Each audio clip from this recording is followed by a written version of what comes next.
Dito sa hiya kami na nagkita-kita, pinagsama-sama, pinagbuklod. Sa isang pamilya, puno ng saya, kilalanin natin ang barkada. Si LH ang mabait at masaya, hindi the owner. Si Joy ang co-owner, na super duper supportive kay LH. At si Admin Vine naman laging nakaalalay sa mga plano ng agency.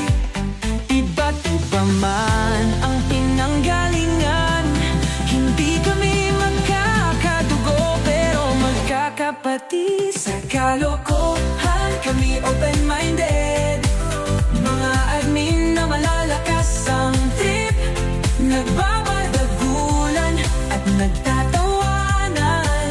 Ganyan kami pag magsama-sama dito sa open-minded agency. Si Admin Raf, mabait pero ma-chicks. Si Admin Molito, ang host na malakas ang trip. Sina Admin Jill at Seka, ang lovers na nagkakilala dito. At sina Admin Husna at Len, mula sa bansang